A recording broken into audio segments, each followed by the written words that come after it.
How does a country with fewer weapons, less money, and almost no global backing stand up to the world's biggest powers and still survive? That question sits at the heart of Vietnam's story.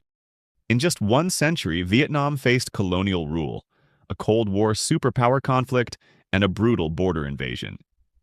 First came France, then the world's strongest military, the United States. Later, a powerful neighbor, China. Different enemies, different eras, same battlefield, and the same country still standing at the end. But here's the real question. Did Vietnam truly defeat 3 superpowers, or is that just a dramatic way of telling history? Were these clear military victories, or did the bigger powers simply decide the cost was too high and walk away? By the end of this journey, you will understand how survival itself became Vietnam's greatest victory. To understand how this happened, we first need to see where Vietnam is on the map, because its location shaped everything. Vietnam stretches long and narrow along the edge of Southeast Asia. It has a long coastline facing major sea routes, thick jungles that are hard to move through, and rugged mountains along its borders. These mountains connect Vietnam to powerful neighbors, especially China in the north. Inside the country, rivers, rice fields, and forests make large armies slow and exposed. For local fighters who knew the land, this terrain became a natural shield and a silent weapon. Vietnam also sits between East Asia and Southeast Asia.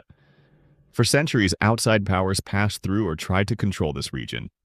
That constant pressure forced Vietnam to learn how to defend itself, adapt quickly, and survive against stronger forces. Mountains slowed large armies and protected hidden routes. Rivers cut across the country, forcing enemies into narrow crossings. Then came the monsoon rains. Roads disappeared, machines broke down, and supply lines collapsed. What looked like natural beauty became a quiet weapon. Next was the idea of a people's war. Fighters did not live in separate bases far from civilians. They blended into daily life. Farmers became messengers. Villages became supply hubs. Food, shelter, and information came from people, not factories. This made the war impossible to isolate or fully destroy. Political belief mattered just as much as weapons. The fight was framed as survival, not choice. When people believe losing means the end of their identity, their patience and endurance grow stronger than fear. That belief carried families through years of hardship. At the center of this mindset was Ho Chi Minh. He was not just a political leader, he gave the struggle meaning, direction, and moral clarity. He connected independence to dignity and made the cause feel personal to ordinary people.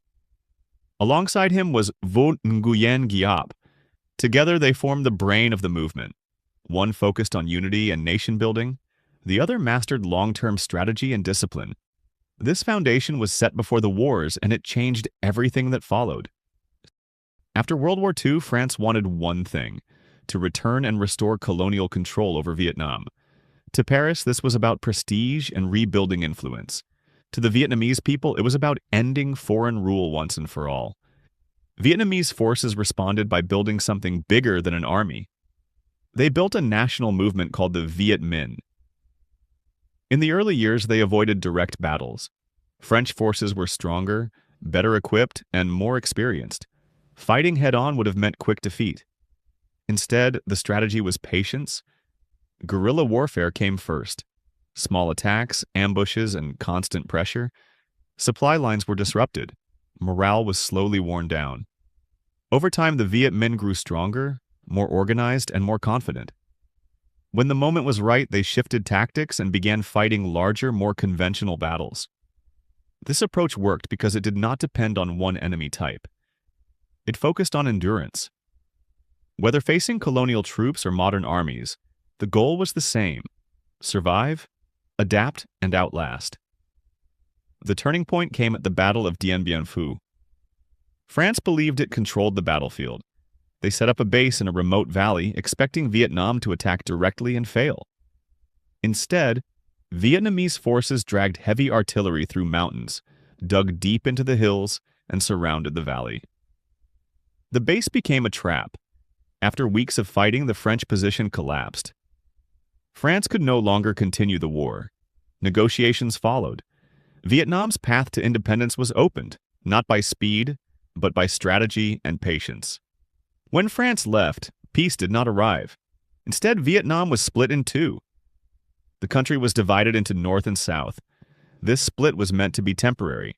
Yeah, but it quickly became dangerous. Each side followed a different path, with different leaders, ideas, and foreign backers. What began as a local division soon attracted global attention. This was the height of the Cold War. The world was tense and powerful countries were watching closely. No one wanted the other side to gain influence. Vietnam was no longer just a former colony finding its way forward. It became a symbol, a test case, a pressure point. Outside powers stepped in with money, weapons, advisors, and promises of support. Local problems were no longer local. Every move inside Vietnam was now tied to fear, ideology, and global balance. The stakes changed overnight. What had been a fight for independence turned into something much larger. Decisions made in distant capitals now affected villages, cities, and families on the ground. As the timeline moves forward, the map stays the same, but the weight on it grows heavier. One country, split in two, pulled into a struggle far bigger than itself. When the war expanded, United States entered with overwhelming firepower, modern technology, and air control. On paper, this looked unbeatable. But the war unfolded in phases, not in one straight line. Phase A, early advantage and survival. Vietnamese forces avoided direct battles whenever possible. Smaller units struck supply lines, set ambushes, and disappeared into jungles and cities. Heavy equipment struggled in dense terrain. Local knowledge mattered more than machines. A key role was played by the Viet Cong, who operated quietly inside towns and villages, blending into everyday life. The Tet Offensive shocked the world. Militarily, it was costly for Vietnamese forces. Psychologically, it was powerful. It showed the war was far from being under control. This raised a hard question. Was the war being won, or was it just continuing? Vietnam moved supplies without relying on normal highways. Jungle paths, hidden routes, and constant rerouting kept networks alive. Bombing destroyed paths, but the system was built to repair itself quickly. The flow never fully stopped. The war was fought on two fronts, the battlefield and public opinion. As costs rose and progress felt unclear, patience began to run out. Negotiations followed. Withdrawal came not from a single defeat, but from time, pressure, and endurance. Vietnam could not always outgun the United States, but it could outlast the political clock. After decades of war, peace still did not last for Vietnam. Regional tensions began to rise, especially along its northern border with China. In 1979, those tensions turned into open fighting during the Sino-Vietnamese War. Chinese forces crossed the border, expecting a short and decisive campaign. Vietnam, however, was no longer inexperienced or unprepared. Years of continuous warfare had hardened the country. Soldiers were trained to defend difficult terrain, especially mountains and narrow routes. Defensive tactics slowed advances and raised the cost of every step forward. Vietnam did not aim for dramatic counterattacks. It focused on holding ground, absorbing pressure, and preventing collapse. The fighting was intense but brief. China withdrew after declaring its objectives met. Vietnam remained in control of its territory. There was no sweeping victory parade, but there was survival, and survival was the point. The key lesson was clear. Even after fighting colonial powers and a global superpower, Vietnam kept its national unity and defensive readiness intact. The country had learned how to endure pressure without breaking, and that made it dangerous to underestimate. How did they do it? The repeatable playbook. Vietnam did not rely on luck. It followed a repeatable playbook, refined over decades. First, time was treated as a weapon. Instead of chasing quick victories, Vietnam stretched each conflict. Stronger enemies had money and machines, but they also had limits.